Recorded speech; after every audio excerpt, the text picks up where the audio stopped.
sudah tidak ada spasi antara rumpun. 640 meter. 640 meter atau berapa tombak? Kita 85 bata. Untuk fungisidanya di sini digunakan 2 macam, yaitu Holisep dengan berbahan aktif Mancozeb. Bismillahirrahmanirrahim. Assalamualaikum warahmatullahi wabarakatuh. Waalaikumsalam warahmatullahi wabarakatuh.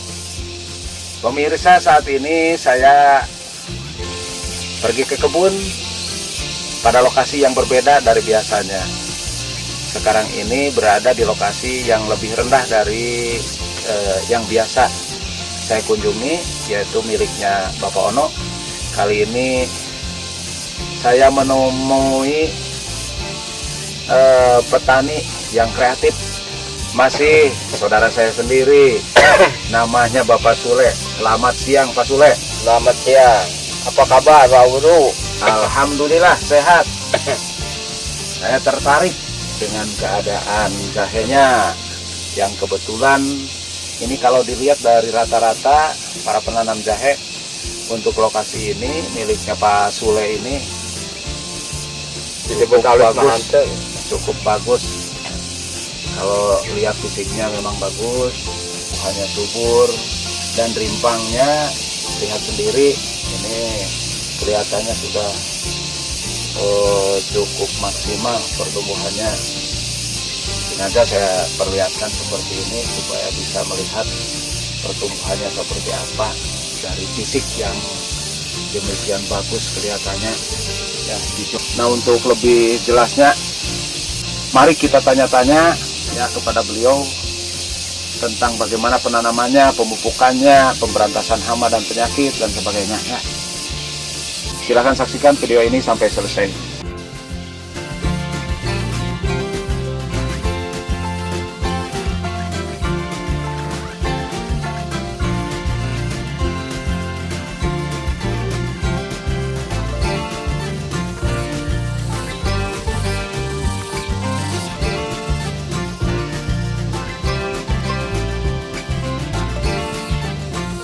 Sekarang kita ingin ketahui tentang luas lahannya ini. Bapak ulainya sebelah sana ya. Saya ingin tahu luas lahannya 640 meter. 640 meter atau berapa tombak? Sekitar 85 bata. 95 tombak atau 95 bata. Ya. Dulu bibitnya berapa karung? 8 karung kali 50 4 kintal setengah lah. 9 karung. 9 karung 4 kintal setengah. Ya, kurang lebih sekitar 4 kintal setengah. Perkiraan. Ya, tapi mungkin kurang ya. Kurang. Kalau ya bibit yang sudah kering, bukan bibit yang berasal dari kebun langsung. Bukan. Biasanya yang kering. Lebih ringan ya. Lebih ringan di timbangan itu. Di timbangannya. Kalau di kebun mungkin lebih dari 50 kilo per karung. Tapi kalau sudah jadi bibit yang sudah kering, paling 40 38 lah. Oh, lebih itu. 45 mana? Ya, antara 45 sampai 50 juga. Sebab kalau dari kebun itu 50 lebih. Ada yang 55, bahkan ada yang 60 itu. Kalau penuh, ya. Penuh. Tergantung waring besar yang digunakan ya. Jadi bibitnya ini kurang lebih sekitar 4 kuintal setengah dengan luas lahan kurang lebih 100 tombak gitu ya. Atau tepatnya 95 bata. 5 tombak atau 95 bata. Kondisinya pemirsa sangat luar biasa. Hijaunya benar-benar hijau ya. Saya kira kalau penyakitnya ini boleh dikatakan tidak ada. Di sini dari ciri-ciri daunnya juga hanya ada rawing-rawing sedikit. Ini karena telat ngobat. Bukan ulat kalau yang seperti ini. Ini belalang ya. Belalang yang bermoncong itu, belalang hijau. Kalau fisiknya di daun itu seperti ini. Tapi saya kira itu tidak akan mengganggu kalau hanya belalang saja. Sebab jejaknya juga hanya seperti ini kan. Kita akan berbicara dari mulai pemupukan. Mulai pupuk dasar yang seluas ini, berapa banyak pupuk kandangnya? Pupuk kandangnya 90 karung. 90 karung. 80 karung. 80 karung. Dasa 80 itu dipakai 10. Jadi Iya. ada 80 Ya, pupuk kandang. ya. Terus pupuk ZA berarti sakarung, mes sakarung. Berarti golongan sakinta 70. Campur-campur teh gitu. Iya, itu di awal waktu Di tanam. awal. Waktu tanam. Di waktu tanam Dari waktu tanam itu sudah diberi ZA dan sudah diberi TS TSP. Sekali lagi, TSP-nya berapa kilo? 50, 50 kilo. ZA 50 kilo. Hah? Terus nu hijau tenan Yang hijau, apa ya? biar NPK mutiaranya genep bungkus itu berarti 30 kilo 6 bungkus. kan. Yang satu bungkusnya 1 kilo ya. Nu 1 kilo juga nanti. ya 1 kilo. Satu bungkus Bere genep bungkus 6 bungkus, berarti 6 kilo. 6 kilo. Hanya itu. Ya, Itu kedua, yang kedua, pemupukan kedua dikasih ZA sama Ya. TS sama mutiara kulater. ya Yang kedua dikasih dia pupuk kandang kandang lagi. lagi. Terus disauran gitu, disaur. Nah, cara aplikasinya apa dulu? Pupuk kandang dulu. Pupuk kandang dulu di minggu keberapa atau berapa bulan usia setelah tanam? Sekitar 2 bulan 2 bulan setelah tanam. tanam. Kasih lagi pupuk kandang Pupuk kandang banyaknya 70. 70 karung lagi. Berarti kalau total dari pupuk dasar dengan pupuk tambahan itu di pemupukan kedua berarti 150 karung 50 total ya. total.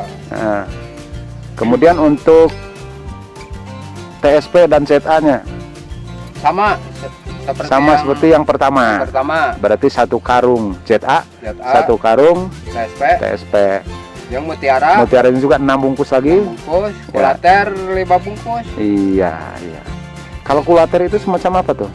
Semacam itu, jadi kalau bahasa di sini obat cacing, dia awur gitu. Oh iya, seperti puradan Puradan, gitu, hanya mereknya berbeda. Beda. Hmm, Kulater, puradan itu satu jenis tapi beda merek gitu. iya.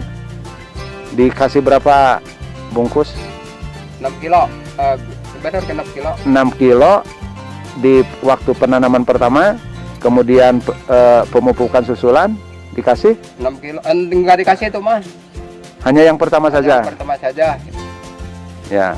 Jadi kulater itu hanya diberikan Pertama saja pada waktu pertama. tanam. Mm-mm. Nah, kemudian untuk pemberantasan hama penyakit sekarang. Sama penyakit ini Ah. 1 minggu 1 kali. 1 minggu 1 kali. Terkadang 10 hari lah. Obat racun teh Namanya Idomentrin. Idomentrin. bahan aktifnya ini. Bahan aktifnya Suka tempok sebenarnya. Supermetrin. Kalau masalah mereknya ya pemirsa bisa pilih apa saja ya untuk insektisidanya. Yang penting racun. Yang penting insektisida atau racun. Kalau di kalangan kami ya para petani kampung nyebutnya itu racun yang seperti ini. Dan begitu juga untuk fungisidanya di sini digunakan 2 macam, yaitu Holisep dengan berbahan aktif Mancozeb Indaconil. ya dengan Daconil. Ini Daconil. Kalau bahan aktifnya Chlorothalonil. Dan sekali lagi saya sampaikan jangan terpaku dengan merek dagang ya. Yang paling penting para pemirsa itu memperhatikan bahan aktif. Ini ya, bahan aktifnya Mancozeb, yang sebenarnya kalau merek dagangnya banyak ya, bukan hanya yang satu ini saja. Nah, sekarang kita akan berbicara tentang cara pemberian fungisida dan insektisidanya. Untuk dosisnya, Kalau ini dikasih 3 sendok. ya, Kalau satu teh 3 sendok makan. 3 sendok makan. Ya. Lalu dakonil Dakonnya 1,5 sendok. Ini 1,5 sendok. berarti setengahnya dari Holisep. Ya. Dan ini 3 tutup ini. 3 tutup kalengnya. Kalengnya. Gitu. Apa lu paling digunakan iya racun iya karena silet. Karena tujuannya untuk meracuni Hama. ulat. Ya. Tapi kelihatannya karena di sini ada tanaman saplaknya, makanya penyemprotannya juga itu lebih, durasinya lebih pendek, lebih rapat ya, karena ini seperti ini. Sekarang kita perhatikan ya pola tanamnya. Dari bedengan yang seluas kurang lebih sekitar 70 cm atau 80 cm. 80 ya. 80 ya. 80. Ya, 80 cm pada bagian salah satu sisinya ini ditanami oleh cabai caplak. Sementara untuk jahenya itu 2 jajar, 2 baris. No, kamari menang 80 kilo ya. Cabainya Caplak. itu pemetikan yang keberapa? Pemetikan yang ketiga Harga waktu jual 28. 28.000. Jadi barangkali kalau untuk pemeliharaan dan untuk ongkos kerja itu sudah didapat dari cabainya sendiri. Jadi dalam pemberantasan hama itu sebenarnya yang paling utama itu memberantas hama dan penyakit cabainya itu, bukan memberantas hama penyakit pada jahe. Tapi karena jahenya itu tersemprot juga dan memang sengaja disemprot. Tapi durasinya sebenarnya tidak perlu terlalu sering kalau hanya sekedar untuk jahe saja. Ini kan Ya masa aplikasi ini. sekali itu jeung kana cabe. Ya paling utama itu cabenya dulu ya. Cabenya dulu, tapi karena ikut jahenya, jadi akhirnya terawat jahenya juga. Makanya pantas kalau keadaannya cukup baik seperti ini. Sementara kalau kita lihat lahan di sini itu banyak yang menanam jahe, tapi yang kondisinya seperti ini jarang ya. Jarang, cuma Jarang. aja lah.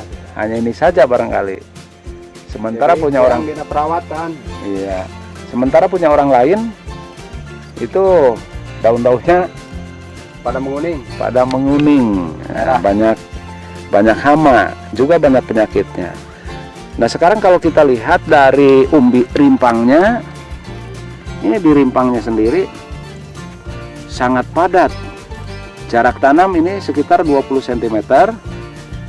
Ini di usia ke berapa ini? 5 bulan. Usia ke 5 bulan, ternyata di antara rumpun ini sudah menyatu. Nah ini yang diperlihatkan,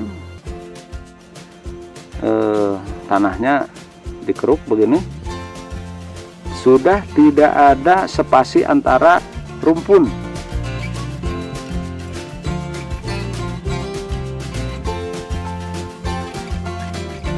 Sama sekali tidak ada spasinya.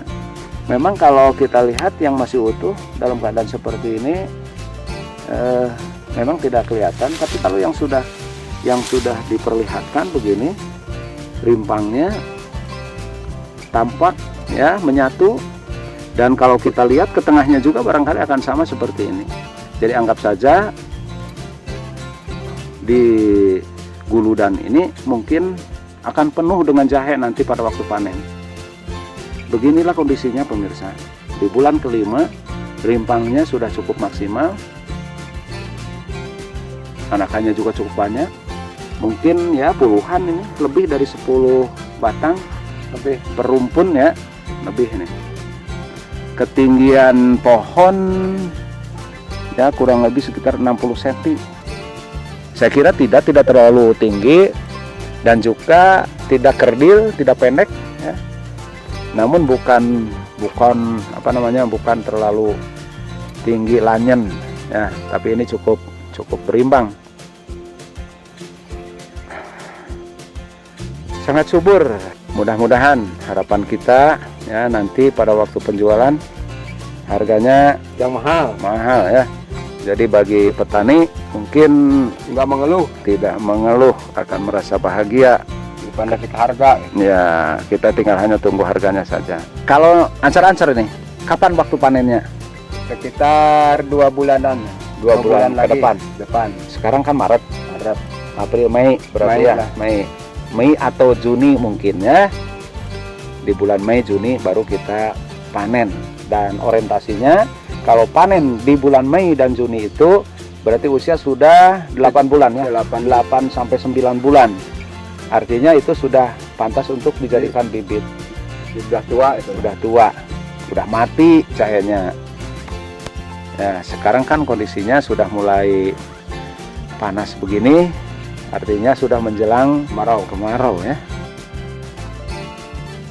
Karena durasinya terlalu panjang, dicukupkan sampai di sini saja dulu untuk sesi pertama, dan selanjutnya bersambung pada sesi yang kedua, yaitu pembicaraan lanjutan tentang jenis tanaman tumpang sarinya dan tata cara penanamannya.